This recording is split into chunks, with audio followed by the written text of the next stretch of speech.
Kumusta po kayo? Dito po meron akong share sa inyo mga boss, yung Hisense. Yan. Ang issue po nito ay yung sensor po niya hindi gumagana. Opo. Ito ang kanyang model. Okay, 32N2171. Ito po ay Smart TV na. Smart TV na po ito. Yan, makikita nyo yung issue kung bakit tayo gumana ng naka-standby red lang siya. Yan, testingan muna natin para makita nyo din po mga boss. Yan siya na, medyo magalaw ang camera. Hawak-hawak ko lang po kasi yan habang nagbibideo. Okay, yun, nasaksak na.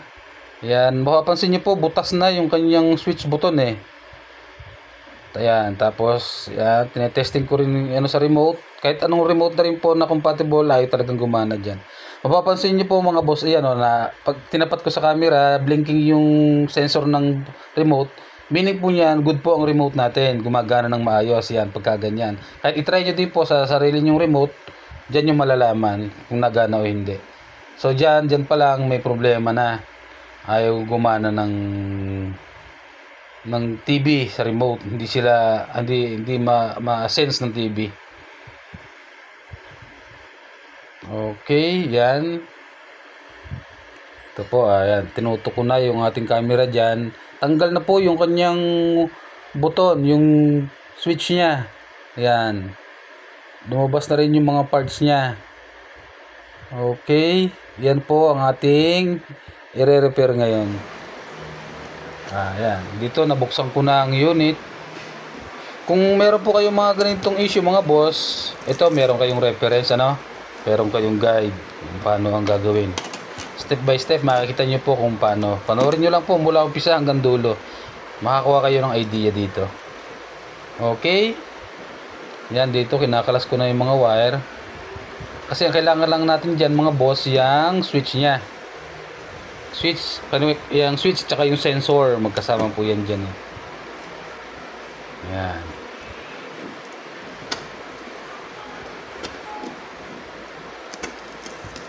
Okay, kinakalas ko muna dyan. Bakit tayo gumana ng remote? Okay naman yung remote natin, Nagbi-blinking naman yung remote. Blinking naman siya. Bakit ayaw? Dito makikita nyo po kung paano i-repair ang ganitong issue. Yan, tanggalin muna natin ang connection galing Wi-Fi board.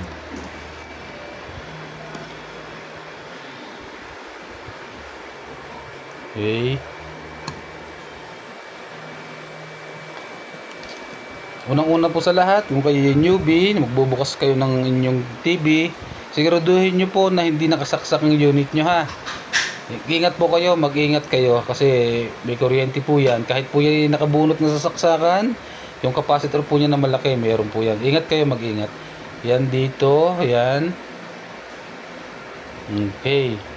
Parang nabali na yung kanyang yung pinaka niya tumutulak sa switch. Bunot na rin yung switch niya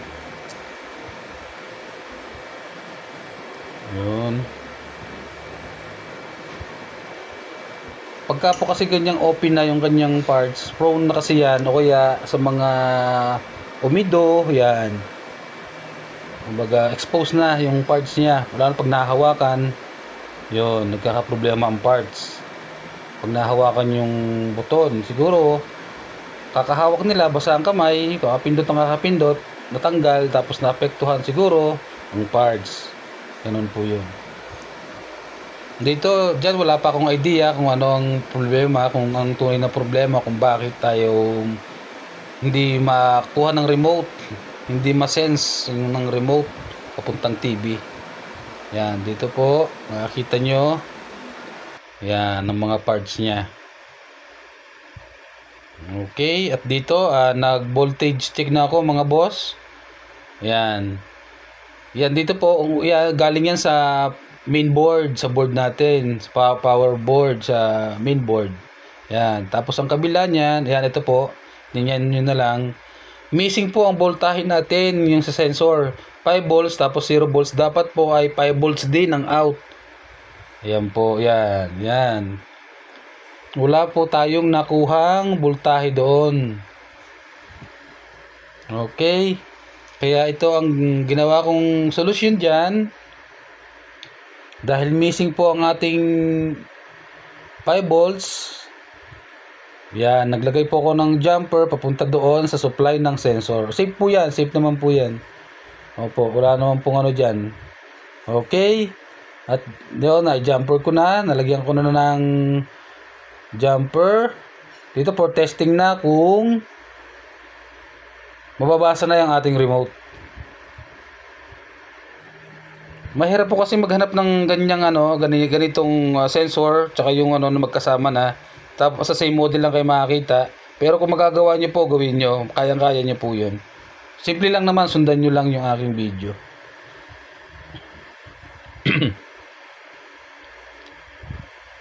Okay. Yan, testing na natin kung iilaw. Iilaw na. Okay, kung maiilaw siya pero kung gagana na sa remote. Dapat magbo-blue po yung ating ilaw. Switch sa blue tapos mag-red uli. Yan. Tingnan nyo po. Okay, switch. Ayun, nabasa na po ang ating remote. Okay na po yung ating sensor. Yung sira po niya, nawala ng supply. Putol ang supply niya papuntang sa sensor ng remote ng TV. Okay, isa po po. Testing ulit natin.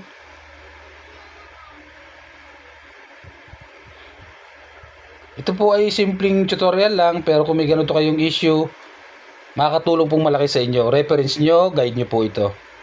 Mag-ingat lang po kayo sa pagbubukas ng TV. Okay? O yun, gumana uli. Sabihin, good na siya. Okay.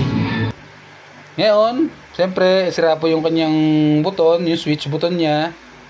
Okay, yan po ipinalitan natin ng bagong buton para gumana na uli.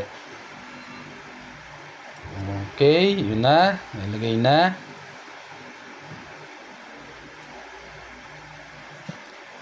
Okay.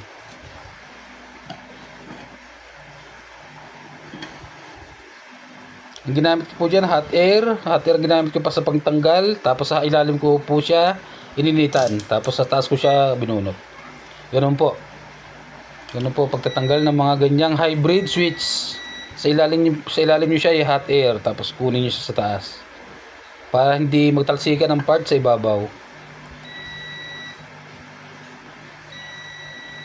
Diyan, kung ang ating tester dyan, yan, okay na po yan dyan. Hindi ko lang nakon yung sounds niya, pero okay na po yung ating switch dyan. Okay na po yung switch natin dyan. Magbabuzzer na yan. Yan. Okay, tapos dito, palibasa, sira na po yung original. Nag-modify po ako. Kumuha ko sa ibang switch na malaki, tapos kinat ko, tapos dinikitan. Okay, tapos yung yung push niya sa buton, nilagyan ko ng epoxy. Yan, naglagyan ko siya ng epoxy para pag pipindutin, mapipindot yung hybrid power button. Okay, modify na lang po yan para mabalik siya sa original na button. Okay, sana dito po ay nakakuha rin kayo ng idea.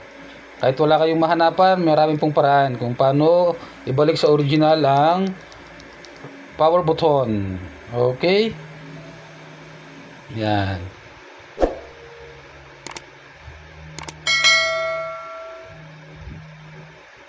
Salamat po sa magsasubscribe sa aking munting channel.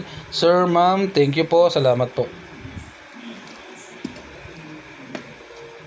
Yan, dito kabit na natin. For testing na po tayo dito. Kung talagang gagana na ng maayos ang ating sensor galing remote. Kung meron na po silang communication remote to TV sensor. Ang issue po niya ng ating sensor, kaya lahat daw po ng remote, sabi ng may-ari, ginamit na, ayaw talaga. Yung issue po ay yung kanyang supply na 5 volts ay missing. Opo, hindi na nakatawid doon papuntang sensor sa TV. Galing mainboard. Okay, kaya ginawa po natin, nag-jumper tayo papunta sa sensor ng 5 volts kasi yun naman po talaga ang supply niya. Okay? Yan, dito sinasarado na natin ng unit. For final testing na po tayo dito. At sana po ay nakakuha kayo ng konting idea sa aking ginawang tutorial sa may mga ganitong issue ng TV. Kayang-kaya nyo po yan. Sundan nyo lang po ang aking tutorial at mag-iingat po kayo sa pagre-repair. Yan, okay na. Yan, nakakabit na natin. Testing na sa buton.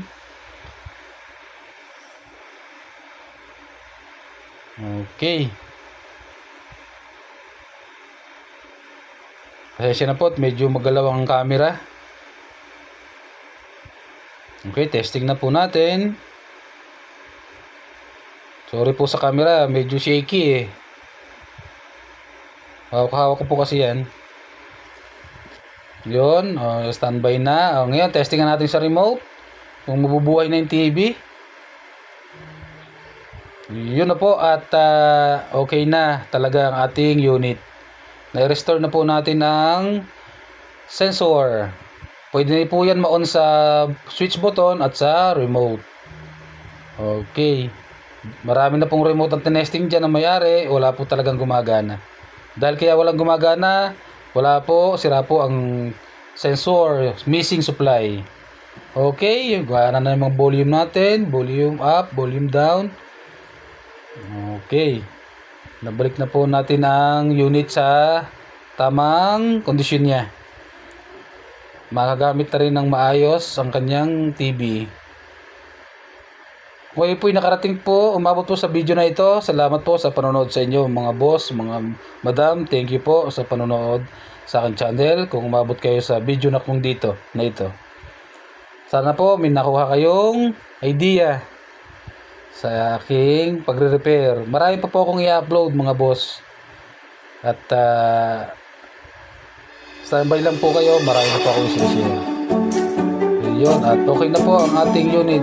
Maraming pong salamat sa inyo sa panonood. Thank you po. Thank you.